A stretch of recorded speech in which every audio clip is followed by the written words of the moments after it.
Okay, so we can start. First of all, I would like to thank you for your time and your openness to start a discussion. And for those who will join us, I will just briefly introduce today's speakers, Professor Kristän Gugl and Professor Hezer Volter, both are good friends whom I know for 2 years now. Wow, quite a lot.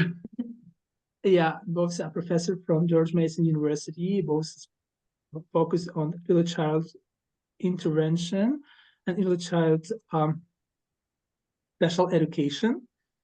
And those are, I would say, one of the best experts in the field of inclusion in community. Those are good friends of Ukraine as well.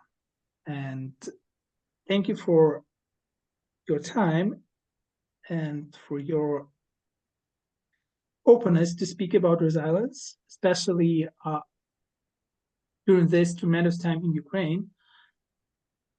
And probably the first question I would like to address to you guys is, how do you understand resilience? What does it mean for you? It's up to you who's gonna start, but okay. Yeah, Heather, do you want to start or would you like me to start? Sure. Yeah, I can start. So resilience is a very big construct, really, a very big word, and that everyone uses. But really, it's how you bounce back from adversity, or how you bounce back from hard things, or move forward from difficult situations in which we know that we all face. It can be something that you seem to be small, something in your own life, or it can be bigger within society that we know happens all the time, like war. And so it's really how you perceive or how you handle that event.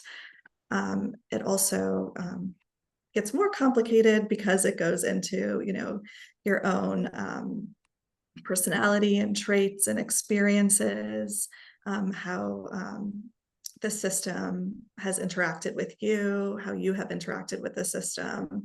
And so that it gets more complicated. But Kristän, maybe you can elaborate on that concept. Well, I loved your definition of the construct, and I just love how you framed that as the variability that one might have in oneself in terms of resilience. And then I was just also thinking about how we can frame resilience in terms of a society, right? And a society's resilience during societal experiences, during different things we can control and can't control as a society. So really appreciated your definition and how you framed it in terms of the individual. And really the only thing I can think to add is just thinking about a society and resilience as well. Thank you for sharing. The next thing which did not come to my mind while I was listening to you guys, well, we all know that United States is a really inclusive country right now, but all the process have its own story. And I think there was a time in the history of the United States when people were, let's say, not so much inclusive like they are right now. Can you tell us or share with the audience just a brief story of inclusion in the United States? What was the main point? What was the main achievements this past to inclusion and inclusive society? Yeah, yeah, that's a really good question. And when I'm talking with my students about inclusion, particularly when we're talking about how systems have the opportunity to continue to evolve, I focus back on inclusion, because the reality is the United States has not always had this identity as an inclusive nation, or even subgroups in which have had this identity as an inclusive nation. And inclusion really came about because of the advocacy of the community during the civil rights movement here in the United States. So historically, there was a lot of actions that took place. It took a lot of people being really brave and standing up for what they believed was right and speaking up. And out of those efforts came stories, and the stories that families and individuals were experiencing. And from that, they were really able to influence policy. And then when policy came about, that influenced practice as well. So yeah, I mean, the reality is historically in the United States, if we're thinking about inclusion in terms of, individuals who have delays, who have disabilities, the reality is what was happening, those with resources, with money, were able to access really high quality learning environments. And those who did not have those resources were receiving services in places like institutions that were overpopulated, where the staff to client or child or student ratio was extremely disturbing, and the things that were taking place were extremely disturbing. So from those stories and from those advocacy efforts, the United States has made a lot of progress. Of course, being here in the States, we will say that we have much more great work to do, but we have made a lot of great progress, particularly as it relates to individuals with disabilities. As from the civil rights movement came the birth of special education policy and law. And from that law, within that law, there's been reauthorizations, which really promote the idea of inclusion and individuals learning in the environments, despite their difference, that are most similar to their peers without those developmental differences. So maybe you can just add something from your side. Yeah, agree with everything that Kristen has said. We all do. We all do. I'm gonna add a little story to kind of give an example of how this works in the United States, but really, I think all over the world. And while we have really, we have policies and practices in place that are models for some countries, and we, take different models from other countries as well. This can kind of help understand the process. So the reason why I got into special education and disability studies, and why I think inclusion is so important, is from when I was a counselor at an overnight camp. That was one of my big experiences with children with disabilities, and it was one of the first inclusive settings in an overnight camp in the area. And as I was advocating and supporting a cabin full of young children with a young child with a disability, it was just a great experience, right? And then came the swim test, right? So a child with significant physical disabilities, it was hard for that child to take the swim test. And so I took the swim test with her 20 times before she passed. So, kind of connect it back to resiliency. But there were no structures in place for her to kind of succeed with different adaptions or modifications, because this was the first year that they were, instilling inclusive practices. And so it really took me and some other staff to really advocate for her and with her to get what she needed to access the supports and be successful. And so I think, as that camp grew, and my child in that camp now, they have more services and have more support staff. And I think as we grow as a country, and as we grow, just as countries and nations in the world, we start to develop those practices better and better and better. Oh, so that's really just how I view inclusion, and how and why I'm passionate about it. The story you shared is really touchy, and well, it's led to my next question. When we speak about the United States, we're speaking about the land of different nations gathered under one flag. And that's something really important, because when we're speaking about the United States, let's say it's a land of opportunities for everybody who came to it. Yeah. But it wasn't the same all the times. And there was a time when the groups of newcomers, especially Italians, Jews, Ukrainians, were facing a lot of difficulties, not only in a way of in a field of special education, but also in their everyday life. And I know that both of you are co-founder of the institution, I would say, which we call a Proper Lab. And from my own experience, what I know that you are trying to gather students from different backgrounds, from different, let's say, nations, different countries, with different life stories. You're trying to inspire them to work together. And my question, how and why do you came to this idea? Why do you set up a Proper Lab? What is the main purpose? Yeah, so I mean, if we all had the same perspective and we all had the same ideas, life would be boring, I think, right? And so coming to the table with different ideas, different perspectives, different experiences in life is really, I think, the most important and most critical component to anything that you can do, whether it's within schools and communities and corporations. It's important to have different perspectives so that you can see how other people can access inclusivity. If everyone is the same, then you're missing out and you're excluding people just by that.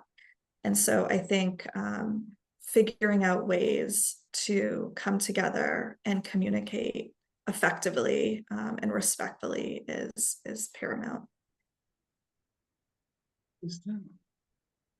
Yeah, I agree with everything Heather just shared. And I think the overarching theme when Heather and I came together and developed Propel Lab, we were really committed to this idea of we are better together, which Heather illustrated in her response. And I would say with each of the members with Propel, and I hope that they would say the same, but I think, we really learn from one another, right? And so it's a group where we've been committed to coming together and having that reciprocal partnership and that reciprocal relationship where we feel like everybody brings a different perspective, everybody brings different experiences, everybody has even different content expertise, even though we do have this focus on young children. And I think because we've been committed to that from the beginning, we've just had wonderful opportunities to learn from one another. And I think that's what has, for me, been really meaningful in terms of Propel Lab. And it's just been a space that has allowed us to come together and do that. Well, I would say that you're speaking about the really important work, and I would say you're really shine people, because as far as I know, I'm also trying to follow the Proper Lab on social media.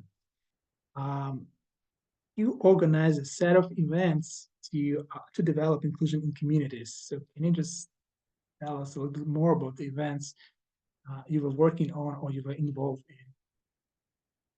Yeah, so that's been one of the really nice things about having a group, and a group that really is committed to the content and their experiences that they bring to the group, because with that has come these different connections, right? So as members have come to Propel, they've had some type of connection with some type of community, whether that was how we got connected to you, Nazarій, which was at my son's, baseball game, in which I met another family, and they were talking about the work that they were doing with you, Saxons for Others, and then we got connected to you through that. So we've really just learned through Propel Lab just how important those relationships are and how those events that might look so small can turn into such meaningful partnerships. So that's been one, really relevant example to our conversation today. But then there's been other things where, folks within Propel have had connections to community care centers, and there's been a need to really come together to learn and support one another regarding different challenges they might be facing. And so it's just been really, that is another thing that I've just really found meaningful within Propel Lab, is just how many small conversations and what might look like small connections have turned into really meaningful partnerships with really impactful outcomes. Is there? Yeah, no, I think just the partnerships part, right? Like it's bi-directional, it's reciprocal. We're learning from others, and they hopefully are learning something from us. But That's for we sure. learn a lot That's from for sure. we learn a lot from others, and we take that with us in whatever we do. And I think that has been the most meaningful part of our work with Propel. I just probably you know that here right now in Ukraine, the Ministry of Social Affairs initiated a new project which we call a resilience centers, which right now we have like approximately 200 centers all over the country. And the main point is to develop the resilience as an ability among the civilians during the war. And let's be honest, the ministry accept this idea from the other organizations, and especially this idea of centers where people can gather it and exchange their ideas, thoughts, spend time together, have some fun despite the war. It's really important, to continue living despite the obstacles you may face with, and especially during the tremendous war times. But just mentioned about the care centers, and I think this might be very interesting for the audience here in Ukraine. Can you just tell more about the concept of care centers? What is the main purpose? Who can go there? What kind of activities or services people can receive there, and how they work actually, and does it make an impact on inclusion in community? Yeah, so I mentioned the community care centers, and so some folks will use the terminology community care, some folks will use child care, but there are different, it's a little bit complicated in the States because there are different types of community care centers. There are federally funded community care centers, and that can be different from state to state. So for example, families who have a child with disabilities may qualify to access the community care center free of cost. There's also state-funded community care resources, and then in those instances, states have different funding streams. And it's not only for families with children with disabilities, there's also income eligible families. So families are experiencing lower income or a lower tier of income, they can access these services free of charge.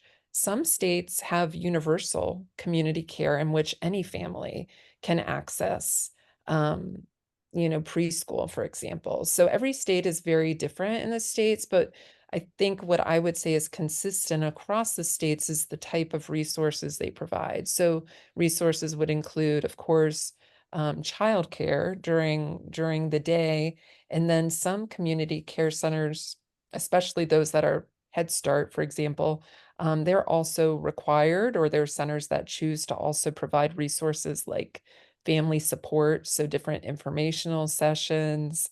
They might have resources available for like parent or family outings, and that has really fueled inclusion because there's these hubs, these centers, one for childcare to be provided, but also hubs that can be seen as, informational hubs to gain information. So I mentioned earlier that we've had some connection with community centers, and one of the instances that comes to mind is a community center was really interested in doing a session for parents, because the parents were really curious about some of the developmental observations they were experiencing with their children. So we came in and partnered with them and did a parent information session. So that's just one example of how these community centers provide care as a resource, but also a resource like parent information or support. Yeah, I think that's a really great example of the vast continuum of community care services that we have. I think in terms of, just because of that vast majority, and some are federally funded, some are income-based, some are universal, in terms of inclusion and in terms of, resilience, we have some are resourced, like more resourced, while some are less resourced. But I think in terms of how that works out, they're fundamentally, I think, the curriculums or the services that are provided are similar, right? There's play, there's access to art and singing and dancing, adults who care for children. We know that educators work so hard, or social workers in Ukraine work so hard to really care for the children that they work with. And so providing, reading and language, opportunity for language, parent education, all of those things, I think are fully available in all of these settings. And those inclusion opportunities kind of help and enhance that. To be honest, we do have something similar actually in Ukraine, especially when I speak about the resilience centers. We are trying to combine those parents' education and kids' care programs under one roof. In the same time, we are also trying to involve to the resilience centers the other audience, the other people from different walks of life, the other people, the adults with disabilities, the adults with special needs, with special educational needs as well, national minorities. So, and that's something which is really required during the war, and honestly, as one of the hardest tasks to do, because you have to create a program which will include everybody and provide the best services you as a social workers or a team of social workers, I would rather say this, have to provide it to the audience. And my next question, based on my own experience, when we're speaking about the national minorities here in Ukraine, it's one of the hardest groups to work with, because for some reasons, for some of the groups, there might be an issue, the language issue, let's say. You have to, have to be flexible. You have to find a way how you can communicate. Do you have the similar experience in the United States? I think you do, because you have a state when the Spanish-speaking or let's say inhabitants are majority, and despite the official language is English, but if you provide the services, as we do the same here in Ukraine, you have to put the person first, and it means you have to be flexible in the language issue. So if we speak about the national minorities, Spanish group, Italian, Jews, Ukrainian group, I'll just focus more on Ukrainian group at the end. Yeah. How do you have the experience, or do you have any past, that works, and you can share your stories when the language issue shows up? How do you deal with that? Yeah, so and Kristen, you can just chime right in and expand on my answers, but I think you know, the United States is extremely diverse, and there's a lot of different people, a lot of different languages. When you think of ability differences, you think of people who are verbal, nonverbal, or have limited verbal ability. And that's different than, you know, speaking a different language. I think in the education world, really, what we, you know, teach in the university setting, teach our pre-service, you know, teachers to go out and think about is really not only respecting the home language, and using that with English as well, but also making sure that they're successful in both, right? And not, you know, diagnosing a disability based on a language difference. Really understanding like their differences in academics or social emotional development, separate from language. And that often is really, really hard to do when a child is really young. And so that misdiagnosis is something that the US, you know, struggles with, and the special education system. And so we often in our jobs as, you know, teacher educators try to really emphasize that in our classes. And then additionally, you know, our work with interdisciplinary teams, so working with multiple people. So thinking about speech and language pathologists, social workers, occupational therapists, family members, you know, using translators, but speaking to the family and having the translator translate. So using all of those respectful communication strategies. But Kristen, you can chime in as well. Yeah, no, those are all really, really great points. And, you know, I was grinning when I was listening to you, Nazarій, because of where Heather and I are actually situated in the United States, because it is interesting in the United States, you can go 20 miles in another direction and have a very different type of community, right? So where the university that we're housed within is situated, I believe the last updated number of languages that I'm aware of was approaching 300.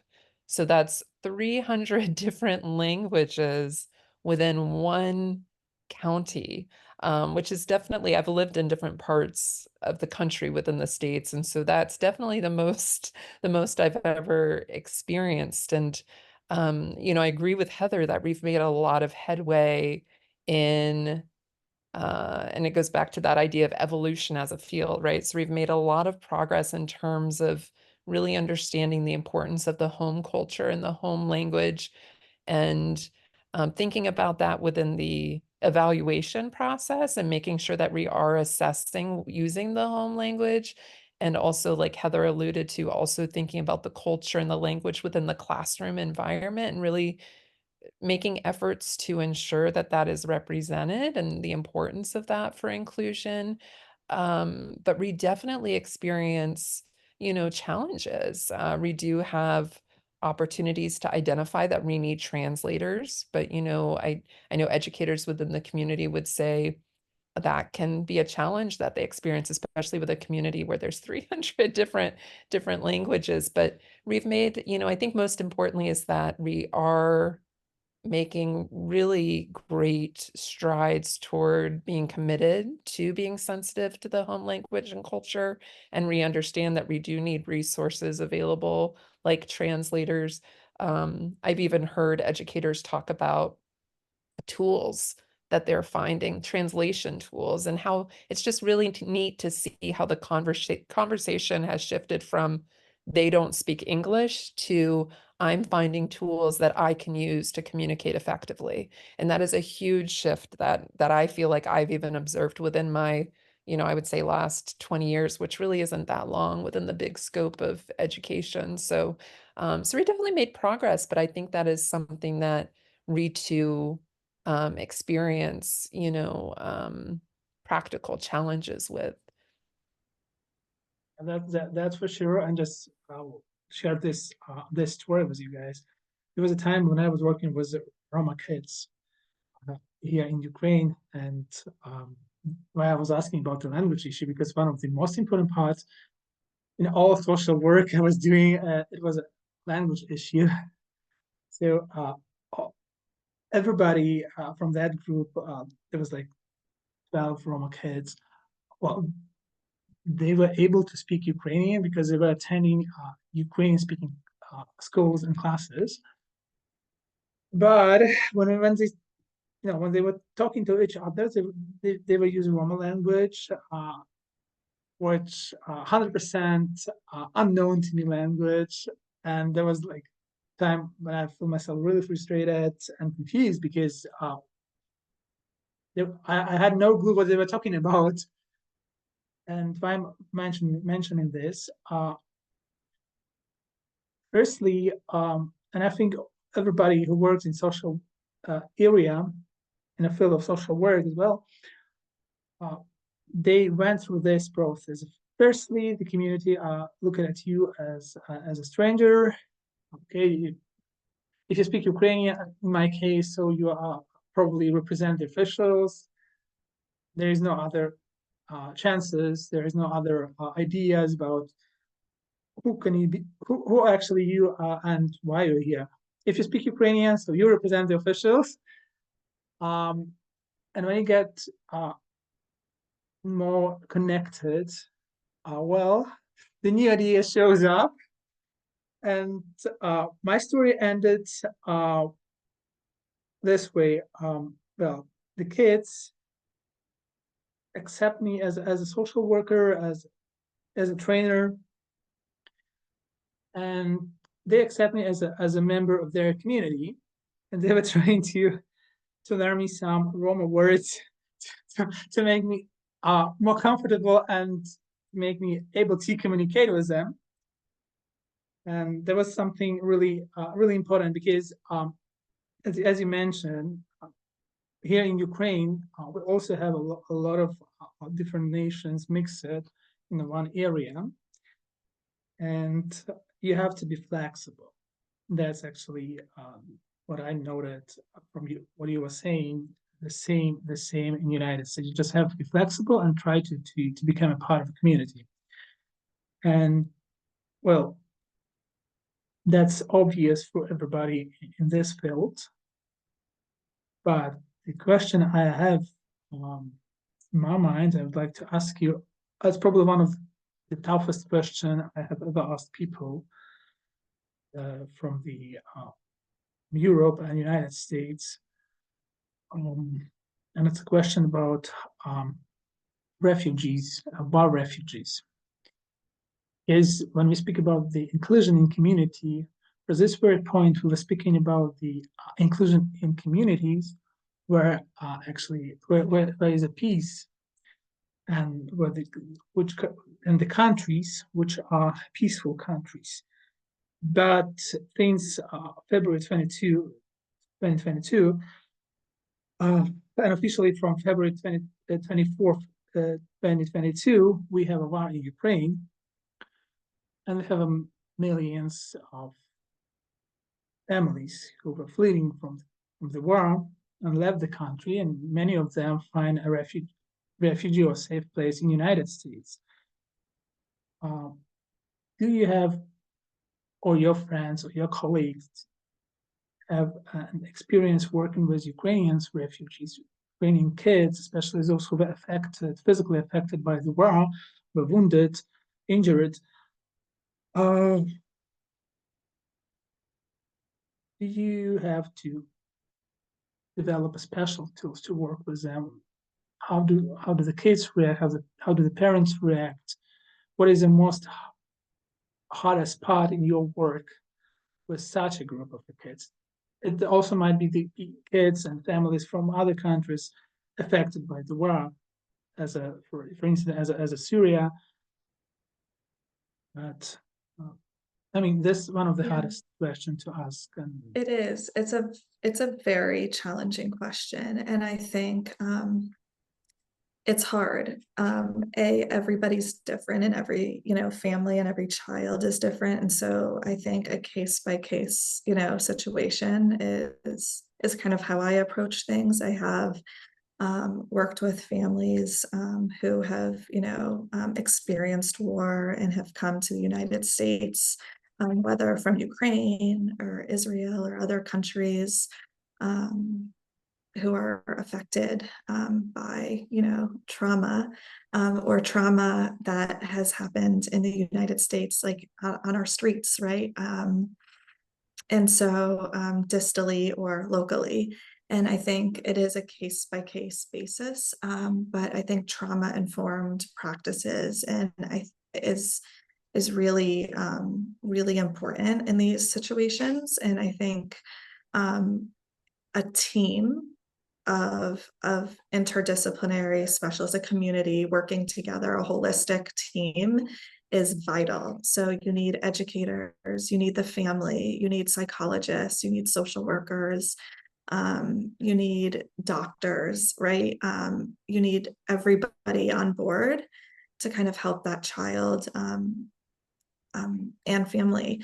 And in our job, our job is our outcome, and I think Kristan's outcome is the same because I know her very well, is to have healthy children and healthy communities and increase outcomes for children, right?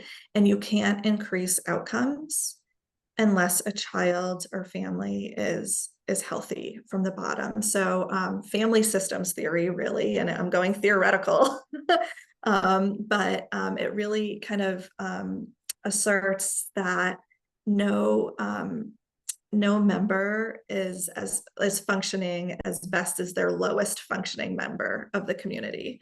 And so so if you have one person who's struggling, then everyone's struggling. And so it is our job, our duty, to support everybody, I believe, to be healthy. Yeah, Same question to you.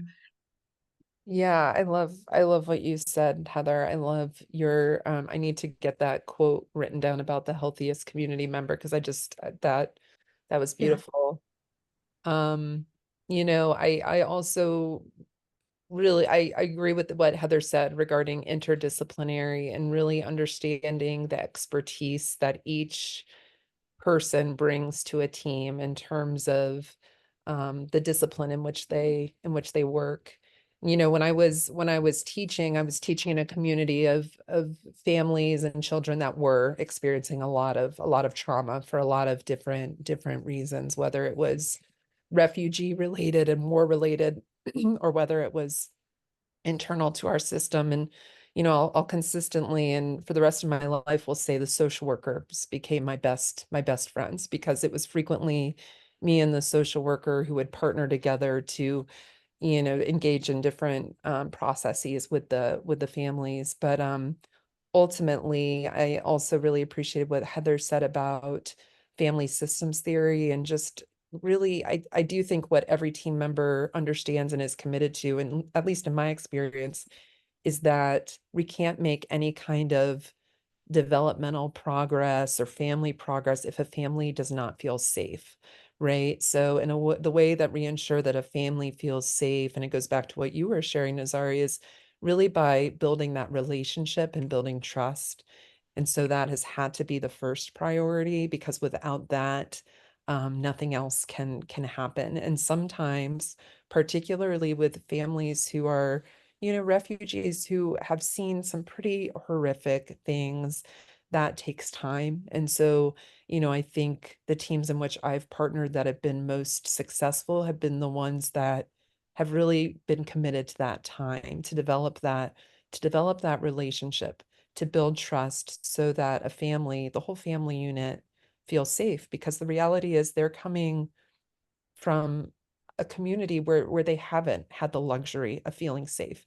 And that can be easy for those of us in the States who aren't in war, right, to recognize. So I think having a commitment to making sure that the family feels safe, and to do that by building a relationship and building trust and taking the time to do those things is really, really critical to that partnership process. Well, just based on the time, which is left, I would like to express my gratitude for you guys and for your expertise and your knowledge that you are sharing with us. And just using this last minute just to announce something, as we were talking about how you can continue to support social workers in Ukraine, and you said that you coming back to the offices at the end of August, September. Just remind me. Yeah, and I do have an idea, so just We love your ideas.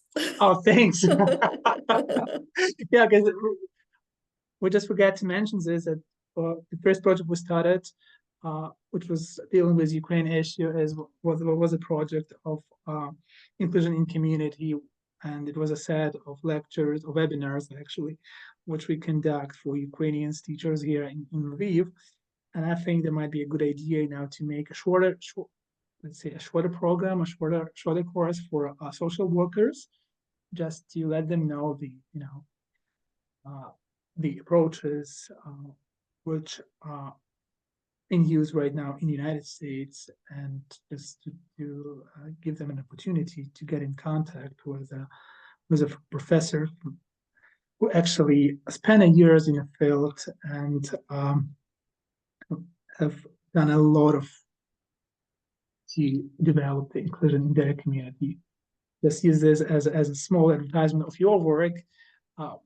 Preparing for this call, I checked the websites on the internet and figured out that one of you, I don't want to say who was it, but one of you has like 48 publications right now, which is quite a lot. And I know, guys, that you were working on a book. I hope, is it published now? It's submitted, so we'll tell you when. Yes. Yep. So yeah, maybe we can translate it into Ukraine if you like it. Yes, you can read my mind. You and I, Nazarý. Yeah, actually, yeah, I guess that might be interesting, just to maybe translate a portion of the book, just a part of the book. Yeah, but this is really important that you are trying to share your knowledge. I do appreciate it a lot, and I think this conversation, despite it in English, will try to translate it to Ukrainian. But I hope that this conversation will inspire people to continue working in a field of resilience here in Ukraine.